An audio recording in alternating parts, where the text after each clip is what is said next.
ومن يبتغي غير الإسلام دينا فلن يقبل منه وهو في الآخرة من الخاسرين. اعوذ باللہ من الشیطان الرجیم. بسم اللہ الرحمن الرحیم. الحمد للہ رب العالمین والصلاة والسلام علی رسولہ الکریم محمد الامین صلی اللہ علیہ وآلہ وسلم. آج ہماری گفتگو جو ہے وہ اس عظیم اور بڑے اہم موضوع کے اوپر شروع ہو رہی ہے کہ اللہ رب العزت نے پوری انسانیت کے لیے صرف ایک ہی دین کو پسند فرمایا ہے اور اس کا نام ہے دین اسلام. تو اب ہر شخص کے لیے یہ ضروری ہے کہ وہ اس دین کے تمام بنیادی اصول اور اس کے تمام خط و خال جو ہیں ان کو سمجھے. اللہ رب العزت نے آخر اس دین کو اگر پسند فرمایا ہے اور نہ صرف کہ دنیاوی زندگی کے اندر جو ہے وہ ہم نے اس کو عملی طور پر اختیار کرنا ہے بلکہ ہماری اخروی نجات کا سبب اور ہماری اخروی نجات کا دار و مدار جو ہے وہ اس دین اسلام پر ہے. تو اس لیے یہ چاہیے ہمیں کہ ہم اس کے بارے میں جو ضروری معلومات ہیں وہ ضرور حاصل کریں. اگرچہ پورا قرآن مجید اور نبی اکرم صلی اللہ علیہ وآلہ وسلم کی پوری سنت مبارکہ اور آپ کی حیات مبارکہ جو ہے وہ ظاہر ہے اسی دین اسلام کی تشریح ہے، لیکن کچھ موقع ایسے ہیں قرآن مجید کے اندر اور رسول اکرم صلی اللہ علیہ وسلم کے احادیث مبارکہ کے اندر کچھ مواقع ایسے ہیں جن کے اندر دین اسلام کی بڑی جامع تشریح کی گئی ہے. اس سے یہ فائدہ ہوتا ہے کہ ایک عام آدمی سے لے کر ایک پڑھے لکھے تک اور ایک بہت بڑے عالم تک بھی اس جامع تشریح کو اور اس خلاصہ کو اگر انسان سامنے رکھے تو اس کے لیے نہ صرف کہ دین اسلام کو سمجھنا آسان ہو جاتا ہے بلکہ اس کے تمام عملی پہلو جو ہیں وہ بھی اس کے سامنے اجاگر ہو جاتے ہیں. دین اسلام کی اہمیت کے حوالے سے میں آپ کے سامنے قرآن مجید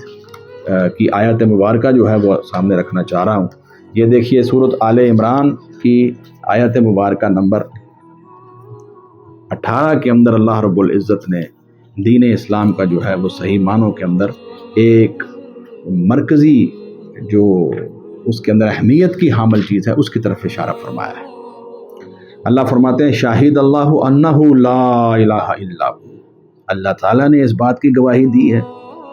انہ لا الہ الا ہو کہ بلا شبہ کوئی معبود نہیں ہے، کوئی الہ نہیں ہے سوائے اس ذات باری تعالیٰ کے. اللہ تعالیٰ کے سوا کوئی حقیقی معبود نہیں ہے. والملائکۃ اور فرشتوں نے بھی اس بات کی گواہی دی ہے. وَأُولُو الْعِلْمِ قَائِمًا بِالْقِسْطِ. پھر دوسری دفعہ اس کو رپیٹ کیا لا الہ الا هو العزیز الحکیم. نہیں ہے کوئی معبود مگر وہی اللہ رب العزت کی ذات مبارکہ بہت غالب ہے اور الحکیم اور خوب حکمت والا ہے. اگرچہ اس کی جو ہے وہ بادشاہت اور اس کی حکومت وہ پوری کائنات کے اوپر جو ہے وہ اس کا حکم جو ہے وہ غالب ہے لیکن اس کا کوئی بھی حکم جو ہے وہ حکمت سے خالی نہیں ہے. آگے فرمایا ان الدین عند اللہ الاسلام. بے شک دین اللہ کے نزدیک اسلام ہی ہے. اب یہ آیت مبارکہ نمبر جو 19 ہے اس کو میں پورا پڑھ دیتا ہوں لیکن یہی حصہ جو ہے وہ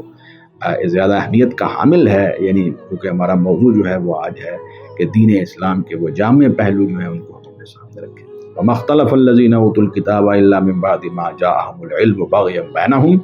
ومن یکفر بآیات اللہ فإن اللہ سریع الحساب. فإن حاجوک فقل اسلمت وجہی للہ ومن اتبعني وقل للذین اوتوا الکتاب والامیین اسلمتم فإن اسلموا فقد اہتدوا وإن تولوا فإنما علیک البلاغ واللہ بصیر بالعباد. آگے اللہ رب العزت فرماتے ہیں کہ اصل دین ضابطۂ حیات زندگی گزارنے کا صحیح طریقہ جو دنیا کے اندر جو ہے وہ اللہ تعالیٰ نے یہ آدم علیہ السلام کو جب اور ہماری اماں جان حضرت حوا علیہ السلام کو دنیا کے اندر بھیجا تھا تو یہ بات کہی تھی کہ اب میری ہدایت جو ہے وہ تمہارے پاس آئے گی اور تم نے اس کی پیروی کرنی ہے. تو اللہ فرماتے ہیں وہ ہدایت اور وہ دین اور وہ ضابطۂ حیات اور زندگی گزارنے کا طریقہ تو اسلام میں ہی ہے. وما اختلف الذین اوتوا الکتاب اور نہیں اختلاف کیا ان لوگوں نے جو دیے گئے ہیں کتاب یعنی اہل کتاب سارا نے الا من بعد ما جاءهم العلم مگر بعد اس کے کہ آ گیا ان کے پاس صحیح علم آ چکا تھا اس کے باوجود جو ہے وہ انہوں نے اختلاف کیا. کیوں کیا؟ بغیم بینہم ضد اور حسد کرتے ہوئے آپس میں. مسلمانوں کے ساتھ، رسول اکرم صلی اللہ علیہ وسلم کے ساتھ حسد بھی کیا اور ضد بھی کی۔ یہ جو بغیم بینہم ہے، یہ اس چیز نے جو ہے وہ ان کو اختلاف کا سبب جو ہے ان کے لیے بن گیا۔ ومن یکفر بآیات اللہ، اور جو کوئی کفر کرے اللہ کی آیات کے ساتھ، فإن اللہ سریع الحساب، تو بے شک اللہ تعالیٰ بہت جلد حساب لینے والا ہے۔ فإن حاجوک، پھر اگر وہ آپ سے جھگڑا کریں، یعنی یہی یہود و نصارہ، فقل، تو آپ کہہ دیجئے اسلمت وجہی للہ، میں نے جھکا دیا ہے اپنا چہرہ اللہ کے لیے۔ ایک مسلمان کی شان یہ ہے کہ اس کا چہرہ، اس کا ماتھا،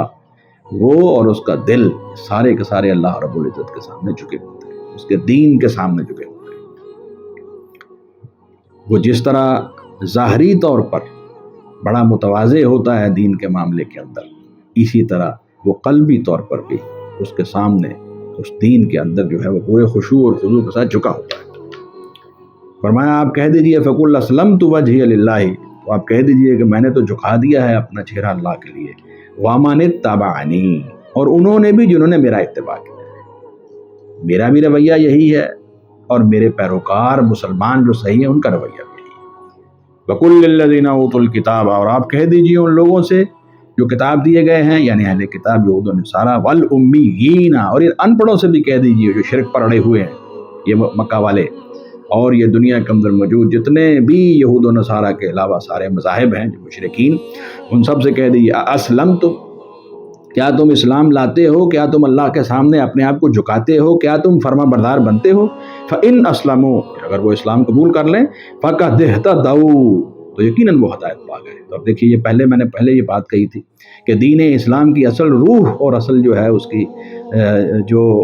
جامع چیز جس کے اوپر جو ہے وہ انسان کی نجات ہے، وہ ہے لا الہ الا اللہ کا اقرار، اور اس کی شہادت اللہ رب العزت نے تمام فرشتوں نے اور تمام اہل علم نے دی ہے۔ اور پھر آگے فرمایا ان الدین عند اللہ الاسلام، اب جب تم جو ہے وہ آؤ دنیا کے اندر، تو یہ لا الہ الا اللہ کی بنیاد کے اوپر جو دین قائم ہوگا وہ اسلام ہی ہے، اور اس کے علاوہ کوئی نہیں ہے۔ پھر فرمایا کہ فإن اسلموا،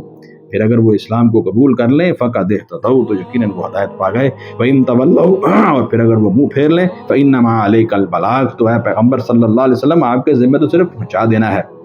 واللہ بصیر بالعباد، اور اللہ تعالیٰ اپنے بندوں کو خوب دیکھنے والا ہے کہ کون جو ہے وہ دین اسلام پر راہ ہدایت پر ہے اور کون جو ہے وہ اس سے بھٹکا ہوا ہے۔ تو اس اعتبار سے اب یہ ہمیں سمجھ آ گئی ہے کہ اللہ رب العزت نے اپنے لیے جو دین پسند فرمایا ہے اور اپنے بندوں کے لیے جو دین پسند فرمایا ہے وہ کون سا دین ہے؟ وہ دین اسلام ہے۔ اب اس کے علاوہ بے شمار مذاہب ہیں، دیکھیں دین ایک ہی ہے دنیا کے اندر، اس کے علاوہ بے شمار فرقے بنے ہوئے ہیں، بے شمار مذاہب آپ دیکھ رہے ہیں۔ اگر وہ دین اسلام کے کوئی مطابق ہے تو پھر اسی میں اس کی کامیابی ہے، وگرنہ ان مذاہب اور ان فرقوں کو قیامت والے دن اللہ تعالیٰ کے ہاں بہت ہی سخت قسم کی جو ہے وہ بعض پوست جو ہے اس کا خطرہ ہے۔ دوسرے مقام پر اللہ رب العزت جو ہے وہ یہاں سورہ آل عمران کے اندر یہ بات ارشاد فرماتے ہیں، اس مقام کو بھی ذرا سمجھنے کی ضرورت ہے، اور اس کے اندر جو ہے وہ پوری انسانیت جو ہے اس کی نجات کا سبب جو ہے، اس کی نجات کا باعث جو ہے وہ اسی دین کو بنایا گیا ہے۔ اللہ رب العزت فرماتے ہیں کہ آیت مبارکہ نمبر سورہ آل عمران کی آیت مبارکہ نمبر 83 سے میں چل رہا ہوں 83 سے، افغیر دین اللہ یبغون، افغیر دین اللہ یبغون، کیا پھر سوائے اللہ کے دین کے یہ کوئی اور دین تلاش کر رہے ہیں؟ اب دیکھیں اللہ رب العزت نے دین اسلام کو کیا کہا ہے؟ دین اللہ، اللہ کا دین، اس کو اللہ کا دین قرار دیا ہے۔ کیا پھر وہ اللہ کے دین کے علاوہ کوئی اور دین تلاش کر رہے ہیں؟ وَلَهُ أَسْلَمَ مَنْ فِي السَّمَاوَاتِ وَالْأَرْضِ، حالانکہ اسی اللہ کے فرما بردار ہیں جو کوئی بھی ہے آسمان میں اور زمین میں۔ وہ اصل روح کیا ہے؟ اللہ تعالیٰ کی بات اور اللہ کے پیغمبر کی بات، حقیقت میں اللہ کے پیغمبر کی بات تو اللہ تعالیٰ کی بات ہے، اور جب وہ انسان کو پہنچ جائے تو وہ اس کے سامنے فرما بردار ہو جائے، جھک جائے، اس لیے کہ زمین آسمان کی ہر چیز جو ہے وہ اسی کے سامنے جو ہے وہ فرما برداری کر رہی ہے، طوعاً خوشی کے ساتھ، وکرہاً اور ناخوشی کے ساتھ۔ دیکھیے بہت سارے ایسے مناظر ہیں کائنات کے اندر، ساری کائنات کے اندر زمین اور آسمان اور سارے جو ہیں ساری مخلوق جو ہے وہ کیا ہے؟ وہ اللہ تعالیٰ کے سامنے جھکی ہوئی ہے خوشی کے ساتھ، اور صرف ان میں سے آپ لوگ دیکھیے تو انسان ہی ہے جو اپنی بہت ساری بدعمالیوں اور بہت سارے جو ہے وہ برے کرتوتوں کی وجہ سے جو ہے وہ اس سے منحرف ہوا ہوا نظر آ رہا ہے، سوائے ان خوش قسمت لوگوں کے جو فرما بردار بنے۔ حالانکہ اگر دیکھا جائے تو اپنی زندگی کو وہ غور کریں تو بہت سارے ایسے معاملات کے اندر وہ اللہ تعالیٰ کی ذات ہی کی فرما برداری کر رہے ہیں اگرچہ وہ نہیں چاہ رہے۔ تو فرمایا وَلَهُ وَأَسْلَمَ مَنْ فِي السَّمَاوَاتِ وَالْأَرْضِ، حالانکہ اسی اللہ کے فرما بردار ہیں جو کوئی بھی ہے آسمانوں اور زمین میں، طوعاً وکرہاً، خوشی کے ساتھ اور ناخوشی کے ساتھ، وَإِلَيْهِ يُرْجَعُونَ، اور اسی کی طرف لوٹائے جائیں گے۔ جب زمین آسمان کی ہر چیز جو ہے وہ اللہ کے فرما بردار بنی ہوئی ہے اور تم نے لوٹ کر بھی اسی رب العزت کے پاس جانا ہے، تو اس دنیا کی زندگی کے تھوڑے سے وقفے کے اندر تم کیا دھوکے میں پڑے ہوئے ہو؟ تو اس لیے اپنے آپ کو فرما بردار بنا لو، اس سے قبل کہ موت کا فرشتہ تمہارے سر پہ کھڑا ہو، یا اس سے قبل کہ مغرب کی طرف سے سورج جو ہے وہ طلوع ہو جائے اور توبہ کے دروازے بند ہو جائیں، آؤ فرما بردار بن جاؤ، اسلام میں داخل ہو جاؤ۔ اور یہ دعوت یہود و نصارہ کو، تمام مشرکین کو، تمام ملحدین کو اور ان تمام لوگوں کو جنہوں نے دنیاوی زندگی کو اپنا مقصد بنا کر آخرت کو صرف اور صرف جو ہے وہ ٹھٹھا اور استہزاء کا سبب بنایا ہوا ہے، اور دین کے بہت سارے جتنے بھی ایمان اور عقائد کے پہلو ہیں ان کو مذاق سمجھتے ہیں۔ اللہ تعالیٰ معاف فرمائے، اس سے پہلے کہ انسان کے اوپر یہ وقت آئے اس کو چاہیے کہ وہ فرما برداری اختیار کر لے، کیونکہ بالآخر اس نے لوٹنا تو اللہ تعالیٰ کی طرف سے۔ فرمایا کل، آپ کہہ دیجئے محمد کریم صلی اللہ علیہ وسلم، آمنا باللہ، ہم ایمان لائے ہیں اللہ کے اوپر، یہ یعنی اپنی طرف سے اور پورے مسلمانوں کی طرف سے جو آپ کے صحیح معنوں میں مطیع اور فرما بردار ہیں، سب کی طرف سے اعلان کر دیجئے، وما انزل علینا، اور ہم اس پر بھی ایمان لائے ہیں جو نازل کیا گیا ہے ہم پر، یعنی آپ کہہ دیجئے ہم ایمان لائے اللہ پر اور ان پر جو نازل کیا گیا ہے ہم پر، سب چیزوں پر ایمان لائے۔ وما انزل علی ابراہیم، اور اس کے ساتھ بھی جو نازل کیا گیا ہے وہ حضرت ابراہیم علیہ السلام پر، و اسماعیل، اور حضرت اسماعیل علیہ السلام پر، و اسحاق، اور اسحاق علیہ السلام پر، و یعقوب، اور یعقوب علیہ السلام پر، والاسباط، اور ان کی اولاد پر، وما اوتیہ، اور جو دیے گئے موسیٰ علیہ السلام، و عیسیٰ، اور عیسیٰ علیہ السلام، والنبیون من ربہم، اور دوسرے انبیاء اپنے رب کی طرف سے، لا نفرق بین احد منہم، ہم بالکل فرق نہیں کرتے انبیاء کے درمیان، کچھ فرق نہیں ہم کرتے، ہم تمام انبیاء علیہ السلام پر ایمان لاتے ہیں، وَنَحْنُ لَهُ مُسْلِمُونَ، اور ہم تو اس اللہ ہی کے فرما بردار بن چکے ہیں، بن گئے ہیں، ہم اسی کے فرما بردار ہیں۔ اب یہ تمام شخصیات انبیاء علیہ السلام میں سے علیحدہ ذکر کرنے کے بعد پھر تمام نبیوں کا آخر میں پھر ذکر کیا ہے۔ اس کا مطلب یہ ہے کہ اگر ایک نبی کا انکار بھی کیا جائے گا، تمام انبیاء علیہ السلام کا انکار ہو جائے گا۔ اور یہ جو لوگ عام طور پر جو ہے وہ ہمارے ہاں اس طرح کے فلسفے پیش کرتے ہوئے نظر آتے ہیں کہ جی ایک اللہ پر ایمان لے آئیں بس کافی ہے، اور آخرت پر کوئی ایمان لانا چاہے یا نہ لانا چاہے یہ اس کا اپنا معاملہ ہے، بس اللہ کو وحدہ لا شریک مان لیں یا اس کائنات کا رب مان لیں بس کافی ہے، اور پھر جو مشترک چیزیں ہیں مختلف مذاہب میں وہ اختیار کر لیں تو ہماری کامیابی ہے۔ قطعاً ایسا نہیں ہے، اللہ وحدہ لا شریک پر ایمان رکھنا پڑے گا، آخرت پر اور اس کے احتساب پر پورے یقین کے ساتھ غیر متزلزل ایمان رکھنا پڑے گا، انبیاء علیہ السلام پر سب پر جمیع طور پر ایمان رکھنا پڑے گا، اور آخر میں حضرت محمد الرسول اللہ صلی اللہ علیہ وآلہ وسلم کو خاتم النبیین والمرسلین ماننا ہوگا، اور ان کی ہر صورت میں غیر مشروط اطاعت اور فرما برداری کرنی ہوگی۔ یہ ہے دین اسلام کی اصل روح۔ پہلا مقام لا الہ الا اللہ کا ہر لحاظ سے اللہ کی ذات اور اس کی صفات اور اس کی ذات اور صفات کے تقاضوں کے اندر اس کی تخلیق اور اس کے امر اور اس کے حکم کے اندر یہ بات مانی جائے کہ وہ اس کا کوئی شریک نہیں ہے، وہ وحدہ لا شریک ہے، اس کی عبادت کے اندر کوئی شریک نہیں ہے۔ تو اس کے ساتھ ساتھ محمد کریم صلی اللہ علیہ وآلہ وسلم کی ذات مبارکہ اور تمام انبیاء علیہ السلام پر بغیر کسی تفریق کے ایمان لایا جائے، اور نبی صلی اللہ علیہ وسلم کو آخری نبی اور رسول مانتے ہوئے آپ کی غیر مشروط اطاعت اور فرما برداری اختیار کی جائے۔ یہ ہے وہ جامع اصول جو دین اسلام کے اندر جو بیان کیا گیا ہے۔ اور آخر میں دیکھیے آیت نمبر 85 میں اللہ فرماتے ہیں وَمَن يَبْتَغِ غَيْرَ الْإِسْلَامِ دِينًا، اور جو کوئی تلاش کرے گا اسلام کے سوا کوئی اور دین، اگر کوئی سمجھتا ہے کہ کوئی اس سے بہتر کوئی دین ہے دنیا کے اندر، تو فرمایا فَلَن يُقْبَلَ مِنْهُ، تو ہرگز وہ قبول نہیں کیا جائے گا، وَهُوَ فِي الْآخِرَةِ مِنَ الْخَاسِرِينَ، اور وہ آخرت میں خسارہ پانے والوں میں سے ہو جائے گا وہ شخص۔ اب دیکھیے یہ جو لفظ آیا ہے فَلَن يُقْبَلَ مِنْهُ، میں نے یہ کئی دفعہ آپ کو اپنے دروس کے اندر یہ بات بیان فرمائی ہے کہ مستقبل کے اندر فعل مضارع کے شروع کے اندر جو ہے وہ لام نون کے ساتھ جو چیز بیان کی جاتی ہے اس کا مطلب ہوتا ہے کہ یہ چیز بالکل ہی ناممکن ہے، محال ہے، اس لیے یہاں پر جو ہے یہ اس کی نفی کر دی گئی ہے۔ فَلَن يُقْبَلَ مِنْهُ، اس شخص سے جو ہے وہ ہرگز یہ قبول نہیں کیا جائے گا جو دین اسلام کے علاوہ کوئی اور راستہ اور طریقہ اختیار کرنے کی کوشش کرے گا یا لے کے آئے گا ہمارے پاس۔ وَهُوَ فِي الْآخِرَةِ مِنَ الْخَاسِرِينَ، اور آخرت میں خسارہ پانے والوں میں سے ہو جائے گا۔ اب یہ ان آیات مبارکہ کی روشنی میں ہمیں یہ فکر لاحق ہو جانی چاہیے کہ اگر دین اسلام کے علاوہ اللہ تعالیٰ کے ہاں کوئی مقبول دین نہیں ہے اور اس کو قیامت والے دن قبول بھی نہیں کیا جائے گا، اور ہمیشہ ہمیشہ کی نجات کا سبب بھی اسی دین پر ہے، اور وہاں پر جو ہے وہ انسان کے انعامات اور اکرامات جو اللہ تعالیٰ کو دیے جائیں گے وہ بھی ہمیشہ ہمیشہ کے لیے ہوں گے، اور جو سزائیں دی جائیں گی اور جو انسان کو جو ہے وہ وہاں پر اگر ناکام ہو گیا تو اس کی سزا بھی دائمی ہوگی۔ تو اس لیے کسی انسان کو اس چیز کو بالکل کیجول نہیں لینا چاہیے۔ یہ کوئی ایسی چیز نہیں ہے کہ انسان جو ہے وہ اس کو مکھی کی طرح اڑا دے اور کوئی جو ہے وہ لاپرواہی کرے یا زندگی جو ہے وہ اس کو جو ہے وہ استہزاء اور ٹھٹھا کے اندر گزار دے۔ ایسی بات نہیں ہے، یہ بہت سنجیدہ معاملہ ہے۔ اس لیے دین اسلام کے ہر پہلو کو اور خاص طور پر ان جامع تشریحات کو جو اللہ تعالیٰ نے، جو اللہ کے رسول حضرت محمد رسول اللہ صلی اللہ علیہ وسلم نے بیان کی ہیں، ان کو حقیقی معنوں کے اندر جو ہے وہ انسان دیکھے تاکہ جو ہے وہ صحیح معنوں کے اندر دین اسلام کے اوپر جو ہے وہ پیروکار اس کا بن سکے۔ اب اسی دین اسلام کے اوپر جو ہے وہ کامیابی کا اور اللہ رب العزت کا انسان جو ہے وہ اسلام قبول جب کر لیتا ہے تو پھر اس کے بعد اس کا اگلی زندگی کا لائحہ عمل کیا ہونا چاہیے، اس کا تذکرہ کرتے ہوئے اللہ رب العزت نے سورہ آل عمران کی آیت نمبر 31 اور 32 کے اندر جو ہے وہ ایک جامع اصول بیان فرمایا کل، آپ کہہ دیجئے محمد کریم صلی اللہ علیہ وسلم، ان کنتم تحبون اللہ، اگر ہو تم اللہ سے محبت کرتے۔ اب دیکھیے ایمان کے اندر یہ بات یاد رکھ لیجیے۔ دنیا کے اندر تو یہ ہوتا ہے کہ آدمی کسی بڑے کی بات جو ہے وہ اس کا حکم جو ہے وہ مان لیتا ہے، مصلحتاً بھی مان لیتا ہے، دل سے بعض اوقات جو ہے وہ اس کو پسند بھی نہیں کرتا پھر بھی مان لیتا ہے،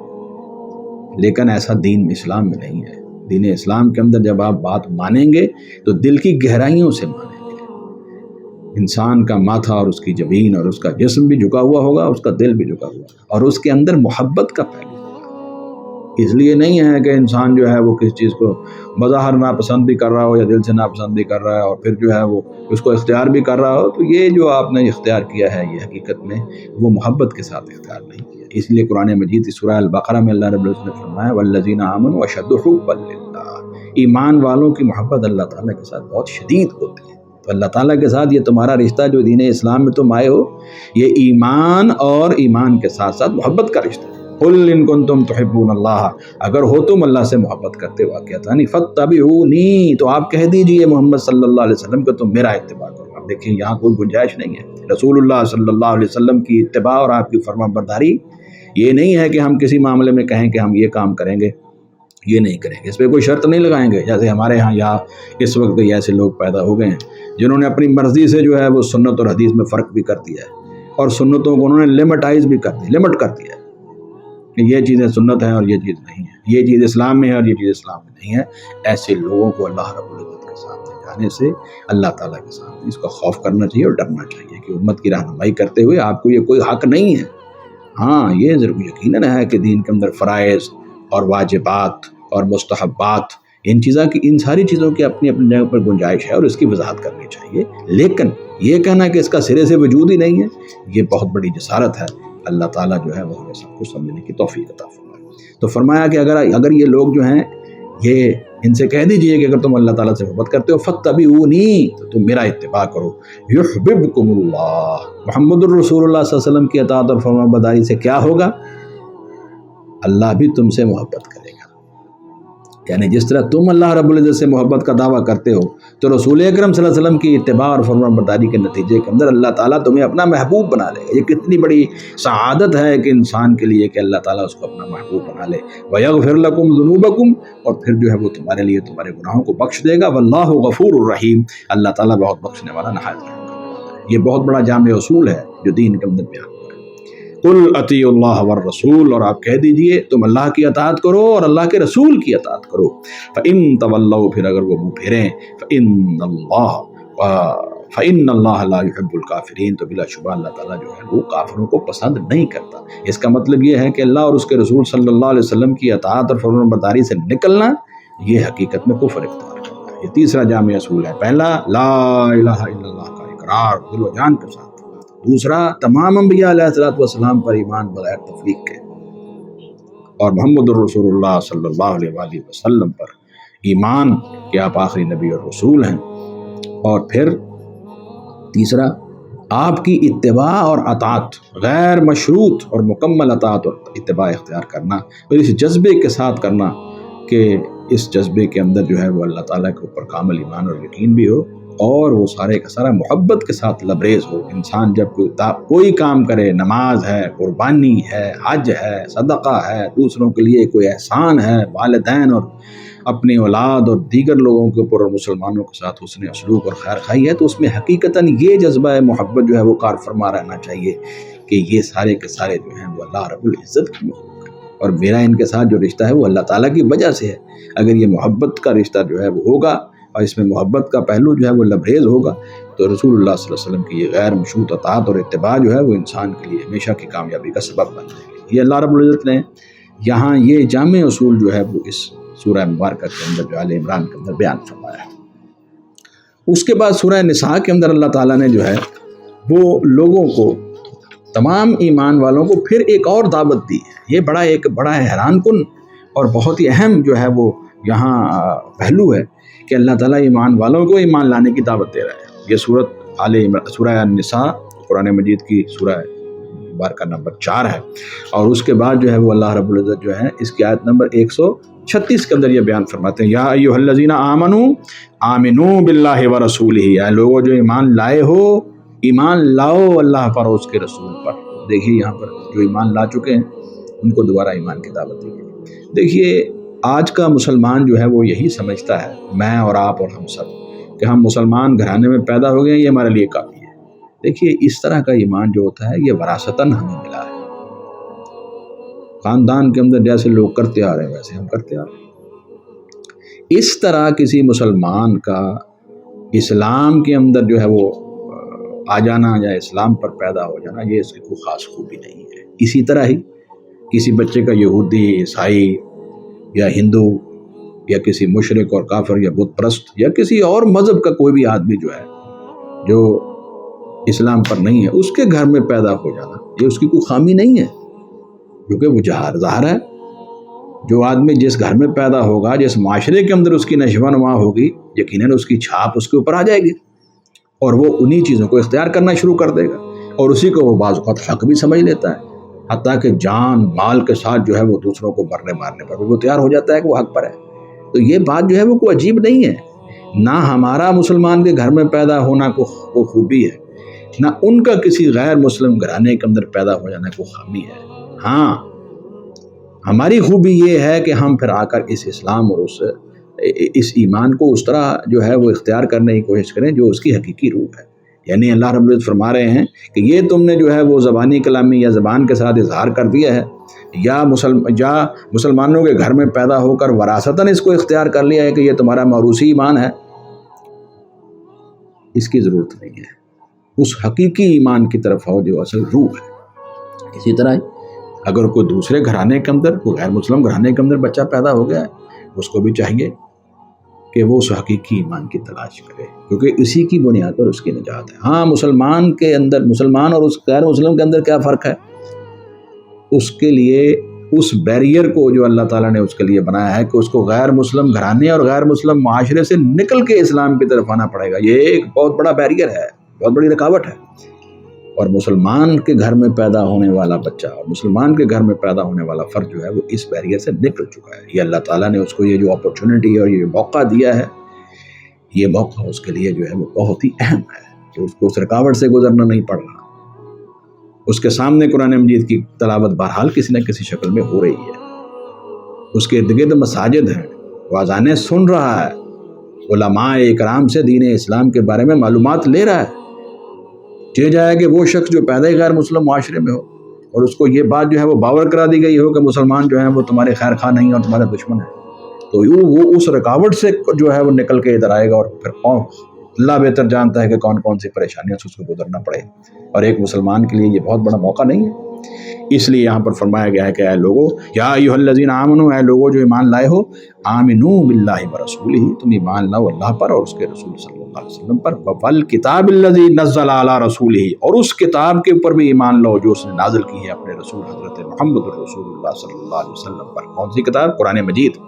اور یہاں لفظ استعمال کو نزلہ ینزل تنزیلا، یعنی یہ کتاب ایک ایسی ہے جو اللہ رب العزت نے حضرت جبریل علیہ السلام کے ذریعے حضرت محمد الرسول اللہ صلی اللہ علیہ وسلم کے قلب اطہر پر تقریباً 23 سال کے عرصے میں تدریجاً آہستہ آہستہ اس کو اتارا ہے، یہ تنزیل ہے۔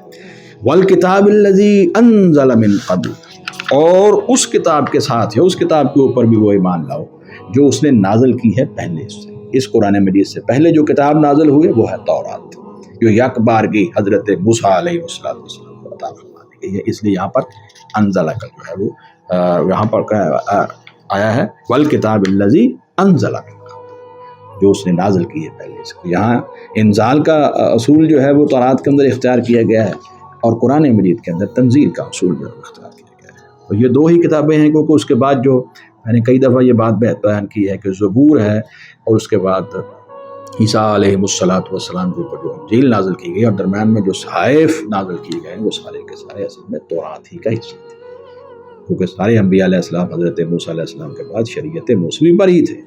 اور اب قیامت تک آنے والا ہر انسان جو ہے وہ شریعت محمدی صلی اللہ علیہ وسلم پر ہوگا۔ تو فرمایا ایمان لاؤ وہ حقیقی ایمان جو اللہ تعالیٰ کو مطلوب ہے، اللہ پر اور اس کے رسول پر، اور اس کتاب پر جو اس نے نازل کی اپنے رسول پر، اور اس کتاب کے اوپر جو نازل کی اس نے پہلے۔ وَمَن يَكْفُرْ بِاللَّهِ، اور جو کوئی کفر کرے اللہ کے ساتھ، وَالْمَلَائِكَتِهِ، اور اس کے فرشتوں کے ساتھ، وَكُتُبِهِ، اور اس کی کتابوں کے ساتھ، وَرُسُلِهِ، اور اس کے رسولوں کے ساتھ، وَالْيَوْمِ الْآخِرِ، اور یوم آخرت کے ساتھ، فَقَدْ ضَلَّ ضَلَالًا بَعِيدًا، تو البتہ تحقیق وہ شخص گمراہ ہو گیا، بہت ہی دور کی گمراہی کے اندر جا پڑا۔ میں حیران ہوں ان لوگوں کے اوپر جو یہ کہتے ہیں کہ انبیاء اور رسولوں پر ایمان کی ضرورت نہیں ہے، اور قرآن مجید کے دوسرے مقامات کے اندر جو اجمالی ایمان کا تذکرہ ہے جن چیزوں کے اوپر، اس کو ساتھ لے کر وہ انبیاء اور رسول جو ہیں ان پر ایمان کو نہ صرف کہ لازمی قرار دیتے ہیں، بلکہ وہ اپنے آپ کو جو ہے وہ ان کی اطاعت اور فرمانبرداری سے نکال کر جو ہے مادر پدر آزاد ہو جاتے ہیں، اور پھر بھی اپنے آپ کو جو ہے وہ مسلمان جو ہے وہ کہلانے کے اوپر جو ہے وہ ضد ہیں۔ ایسے لوگوں کو یہ سوچنا چاہیے کہ ایمان کے جہاں قرآن مجید کے اندر کوئی بات اجمالاً بیان کی گئی ہے تو یہ بات نہیں ہے کہ اسی حصے کو لیا جائے، بلکہ اس کی تفصیلات کو دیکھنا پڑے گا، اور وہ جامع اصول جو دین نے بیان کی ان کو اختیار کرنا پڑے گا۔ تو فرمایا ہے کہ جو بھی اللہ تعالیٰ پر اور فرشتوں پر اور کتابوں پر اور رسولوں پر اور یوم آخرت پر ان تمام چیزوں کے اوپر ایمان سے منحرف ہوا، اس پر ایمان نہ لایا، اللہ معاف فرمائے کفر اختیار کیا، فقد ضل ضلالا بعیدا، تو وہ بہت دور کی گمراہی کے اندر چلا گیا ہے۔ اب یہ ہے کہ وہ ان تمام چیزوں پر ایمان لائے، اپنے توبہ کرے، اپنی اصلاح کرے، ایمان لائے، اور اللہ اور اس کے رسول صلی اللہ علیہ وسلم کے لیے اور دین کے لیے مخلص ہو جائے، اور اس کے ساتھ جو ہے وہ صحیح معنوں کے اندر اعتصام اختیار کرے، تو پھر جو ہے اس کی جو ہے وہ کامیابی کے اور اس کی ہدایت کے کوئی چانسز ہیں، ادروائز یہ بہت دور نکل گیا ہے۔ یہ دین اسلام کی جامع تشریح کے اوپر ہماری گفتگو جاری ہے۔ اب ہم ایک مقام جو ہے وہ سورہ المائدہ میں دیکھتے ہیں، اگلا اصول جو اللہ رب العزت نے بیان فرمایا ہے جامع اصول قرآن مجید کے اندر، سورہ المائدہ کے شروع کے اندر اس دین اسلام کو اب اللہ تعالیٰ نے پوری انسانیت کے لیے جو ہدایت کا سبب بنایا ہے، اور پوری انسانیت کے لیے پوری انسانیت کی ہدایت کے لیے اس کو چنا ہے، پھر اب یہ بتا دیا ہے یہاں پر اس سورہ مائدہ کے اندر کہ اب اس کو مکمل بھی کر دیا گیا ہے، اب اس کے اندر جو ہے وہ کسی کمی بیشی کی گنجائش نہیں ہے۔ تمہاری رسومات اور تمہارے نئے نئے طریقے اور تمہاری جو بدعات جو تم سمجھتے ہو کہ یہ بہت اچھے ہیں اور دین کے اندر تم داخل کرتے جا رہے ہو، اور یہ اسلوب جو ہے یہود و نصارہ کے مختلف فرقوں کے اندر بھی تھا اور ہمارے ہاں بھی جو ہے وہ پایا جاتا ہے، اللہ تعالیٰ ہمیں محفوظ فرمائے۔ ہر وہ چیز جس کو اللہ اور اس کے رسول صلی اللہ علیہ وآلہ وسلم نے بیان نہیں فرمایا اور ہم نے اس کو دین سمجھ کے اور ثواب کی نیت سے کرنا شروع کر دیا ہے، تو سمجھیے کہ وہ بدعت ہے، وہ نیا طریقہ ہے اور اس سے ہمیں بچنا چاہیے، اور دین کے اندر اس طرح کی کمی بیشی جو ہے اس کو جو ہے وہ اختیار نہیں کرنا چاہیے۔ حضرت امام مالک رحمہ اللہ کے بارے میں آتا ہے کہ آپ نے کچھ ایسے الفاظ بیان فرمائے ہیں جو میں کہتا ہوں کہ الہامی الفاظ ہیں، جو اللہ تعالیٰ نے ان کے منہ سے کہلوائے ہیں، کہ جو آدمی یہ سمجھتا ہے، جو آدمی دین کے اندر کسی ایسی چیز کو داخل کرتا ہے، اس کا مفہوم یہ ہے جو اللہ اور اس کے رسول نے بیان نہیں کی، لیکن وہ یہ سمجھتا ہے کہ یہ دین کے اندر بڑی اچھی چیز ہے، تو ایسی بدعت اختیار کرنے والا شخص حقیقت میں اللہ کے رسول صلی اللہ علیہ وآلہ وسلم کی رسالت کے اوپر خیانت کا الزام لگا رہا ہے۔ وہ یہ سمجھ رہا ہے کہ شاید اللہ کے رسول صلی اللہ علیہ وسلم نے ہمیں اللہ تعالیٰ کے احکامات جو ہیں وہ پوری طرح پہنچائے نہیں ہیں۔ یہ بہت بڑا مسئلہ ہے، اس کو سمجھنے کی ضرورت ہے۔ اس اصول کے اندر جو یہاں سورہ المائدہ قرآن مجید کی سورت مبارکہ نمبر 5 کے یہ آیت مبارکہ سورت مبارکہ نمبر 5 کی آیت مبارکہ نمبر 3 کے اندر یہ بیان کیا گیا، اگرچہ یہ مضمون جو ہے وہ حلال و حرام کے موضوع کے اوپر ہے، لیکن اس کے اندر ایک ٹکڑا ہے۔ اللہ فرماتے ہیں الیوم اکملت لکم دینکم،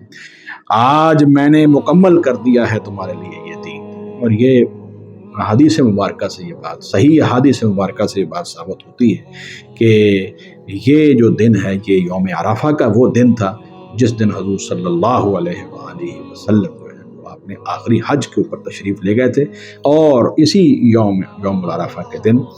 یہ آیت مبارکہ نازل ہوئی۔ الیوم اکملت لکم دینکم، آج میں نے مکمل کر دیا ہے تمہارے لیے تمہارا دین، کون سا؟ وہی دین اسلام۔ واتممت علیکم نعمتی،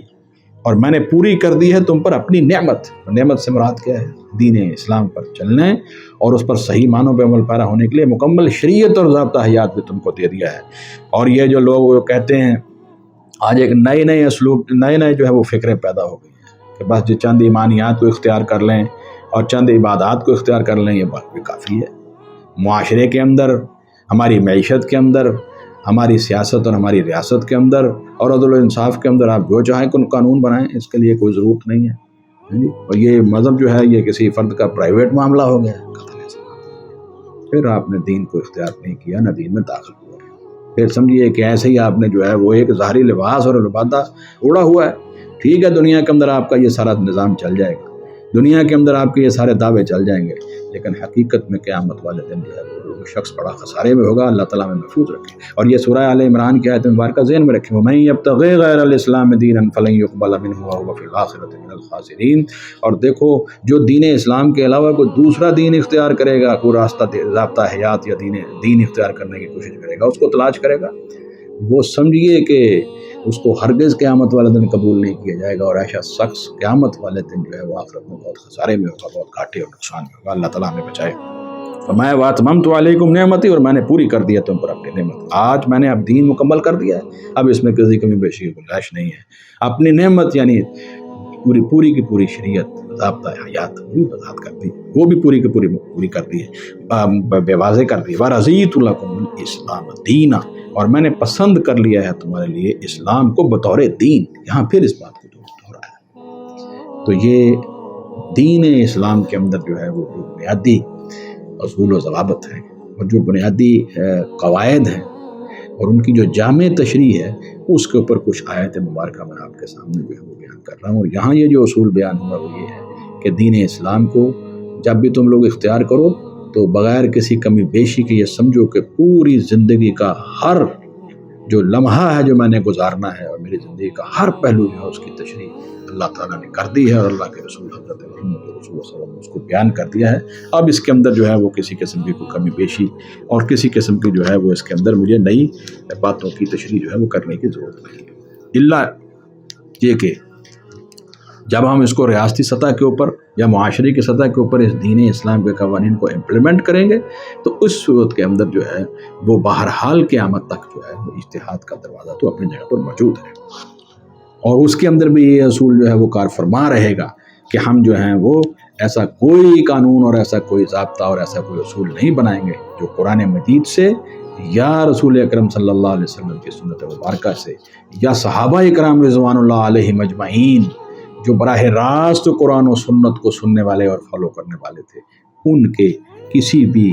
اجتماعی اور اجماعی طریقے کے خلاف ہو، وہ کام ہم نہیں کریں گے۔ باقی اجتہاد کا راستہ جو ہے کھلا ہے۔ ایک اہم بات جو اس سے آگے بڑی زبردست ہے، یعنی ایک انسان ہے، اس نے صحیح معنوں کے اندر لا الہ الا اللہ کا اقرار بھی کر لیا، اللہ وحدہ لا شریک کو دل و جان سے مان لیا، اس نے رسول اکرم صلی اللہ علیہ وسلم کی اتباع اور فرمانبرداری کا اقرار بھی کر لیا، غیر مشروط اطاعت اور فرمانبرداری اور اتباع کا اقرار کر لیا، اس نے تمام انبیاء علیہم الصلوۃ والسلام پر وہ ایمان بھی لے آیا بغیر کسی تفریق کے، اس نے ایمان کے تمام جزیات کو بھی قبول کر لیا، اللہ پر ایمان، فرشتوں پر ایمان، کتابوں پر ایمان، یوم آخرت پر ایمان، تمام انبیاء علیہ الصلوۃ والسلام پر ایمان، اور اللہ رب العزت کے وہ فیصلے جو اللہ تعالیٰ نے کسی انسان کے بارے میں کر دیے جس کی تقدیر الہی کہتے ہیں، جس کا تذکرہ قرآن مجید کی دوسری آیات مبارکہ کے اندر بھی موجود ہے، تو اس پر بھی وہ ایمان لے آیا ہے۔ یہ سارے ایمان کے جزیات اس نے اختیار کر لیے، اور اس نے یہی سمجھا ہے کہ یہ دین اسلام ہی میرے لیے جو ہے وہ مکمل دین ہے، اور اسی کے اوپر جو ہے وہ چلنا میرے لیے جو ہے وہ باعث دنیا کے اندر بھی یہ کامیابی کا سبب ہے، اور آخرت کے لیے میرے لیے باعث نجات ہے۔ اور اس نے یہ بھی مان لیا ہے کہ اللہ تعالیٰ نے اس دین کو مکمل کر دیا ہے۔ یہ ساری باتیں سامنے رکھتے ہوئے ایک بڑا جامع بات، ایک بڑی جامع اصول جو حضور صلی اللہ علیہ وسلم نے حدیث مبارکہ کے اندر بھی بیان فرمایا، میں بھی آپ کے سامنے وہ حدیث مبارکہ رکھوں گا، تو وہ ہے کہ دین کے اوپر پھر استقامت اختیار کی جائے۔ دیکھیے یہ بات جو ہے وہ میں نے اپنے ان لیکچرز کے اندر جو آزمائش اور فتنہ کے اوپر میں نے دیے تھے کہ انسان جب جو ہے وہ دین کے راستے پر چلتا ہے، ایک تو بات یاد رکھیے کہ چاہے کوئی انسان مسلمان ہے یا چاہے غیر مسلم ہے، دنیا کے اندر چلتے ہوئے کوئی نہ کوئی تکلیف، کوئی نہ کوئی پریشانی وہ ہر انسان کو آتی ہے، اس کے لیے کوئی مسلمان اور غیر مسلم کی تمیز نہیں ہے۔ لیکن جب کوئی انسان ایمان کا راستہ اختیار کرے تو ظاہری بات ہے کہ خیر و شر کے اس اصول کے تحت جب انسان خیر پر چلنے کی کوشش کرے گا تو شر تو مزاحمت کرے گا۔ تو یہ جو پریشانی انسان کے اوپر آتی ہے تو کبھی کبھی وہ جو ہے وہ ڈاواں ڈول ہو جاتا ہے۔ یہ ڈاواں ڈول ہونے والی پوزیشن جو ہے اس کو اختیار نہیں کرنا، گھبرانا نہیں ہے، پریشان ہونا نہیں ہے، بلکہ ایمان کے اوپر پختہ رہنا ہے، اور کسی بھی دنیاوی مفاد کو دین کے مقابلے میں آڑے نہیں آنے دینا، اور اسی کے اوپر جو ہے وہ ڈٹ جانا ہے۔ اسی کا نام استقامت ہے۔ اور یہ استقامت، اور اسی طرح ہی یہ جب تیسرا درجہ آ جائے، یعنی انسان جو ہے وہ اس دین کے اندر صحیح معنوں میں داخل ہو گیا، اس کو سچا بھی سمجھنے لگ گیا، اب اس کی دعوت بھی دے رہا ہے، امر بالمعروف اور نہی عن المنکر بھی کر رہا ہے، اس کا داعی بن کے کھڑا ہو گیا ہے، پھر اس کے لیے جد و جہد کے لیے تیار ہو گیا، اور اس کے لیے جہاد و قتال کا مرحلہ آ گیا، پھر بھی وہ اس کے اوپر جو ہے وہ بڑے اس کو چلنا ہے۔ تو جیسے جیسے یہ مراحل بڑھیں گے ویسے ویسے اس کے اوپر جو ہے وہ اس کے ایمان کا امتحان ہوگا۔ اسی امتحان اور آزمائش کو فتنہ کہا گیا ہے۔ یہ فتنہ بمانا پنجابی والا فتنہ نہیں ہے، بلکہ فتنہ بمانا آزمائش ہے۔ اگرچہ فتنہ کا معنی جو ہے وہ منفی معنوں کے اندر بھی استعمال ہوا ہے، وہ ہمارے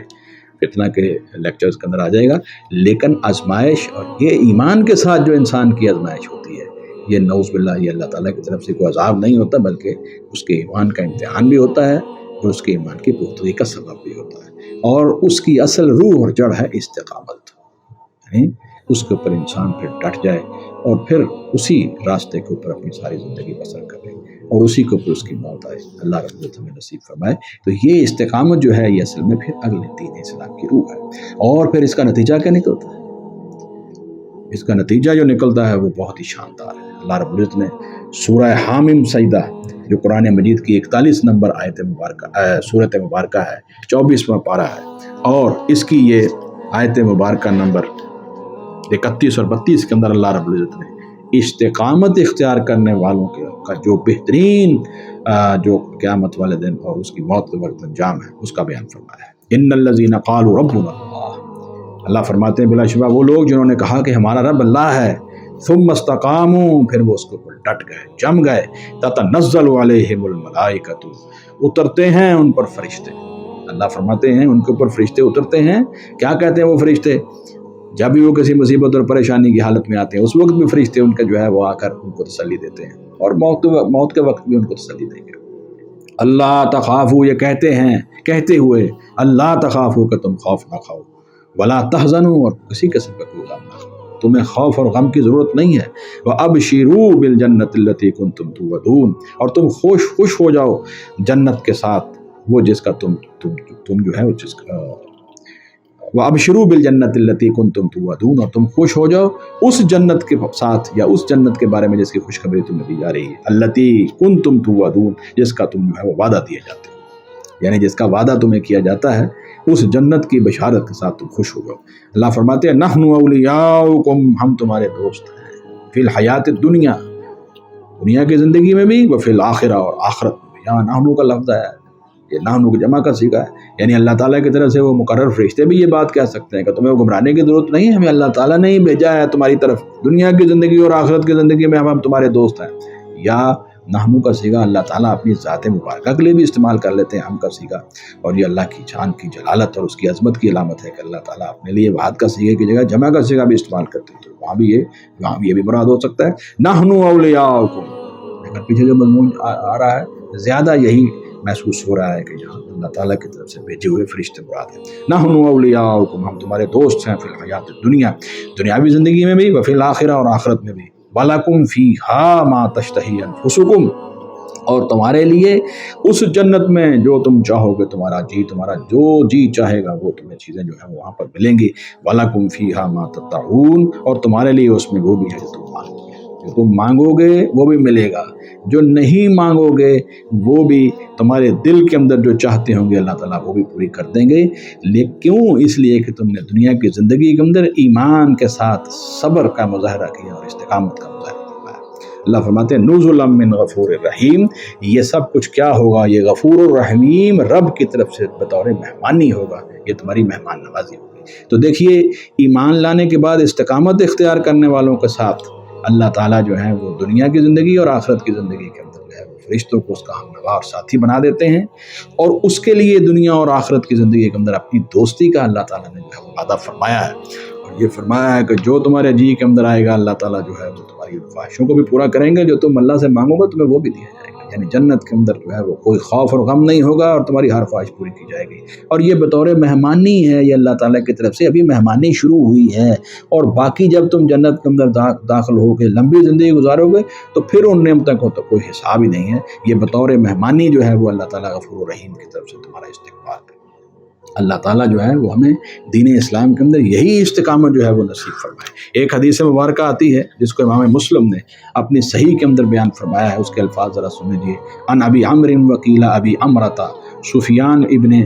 عبداللہ رضی اللہ عنہ قال، حضرت ابو عمرہ سفیان بن عبداللہ رضی اللہ عنہ کہتے ہیں قلت، میں نے کہا یا رسول اللہ، اللہ کے رسول صلی اللہ علیہ وسلم، قل لی فی الاسلام، آپ اسلام کے اندر میرے لیے کوئی ایسی نصیحت فرما دیجئے، ایسی بات کہہ دیجئے، قولاً، کوئی ایسا قول، لا اسأل عنہ احدا غیرک،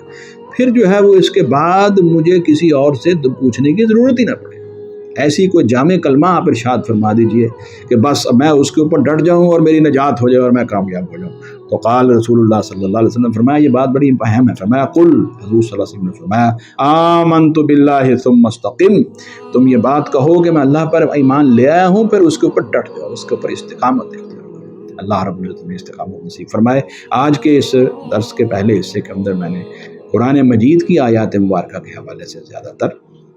اور ایک حدیث مبارکہ بھی آپ کے سامنے رکھی ہے، دین اسلام کی کہ جو جامع پہلو اور جامع تشریح ہے اس کو بیان کرنے کی کوشش کی ہے۔ اللہ تعالیٰ جو ہے وہ ہمیں صحیح معنوں کے اس پر عمل کرنے کی توفیق عطا فرمائے۔ اب دوسرے حصے کے اندر میں حضور صلی اللہ علیہ وسلم کی کچھ حدیث مبارکہ اور کچھ مزید آیات مبارکہ رکھوں گا۔ سبحانک اللہم و بحمدک، اشہد ان لا الہ الا انت، استغفرک۔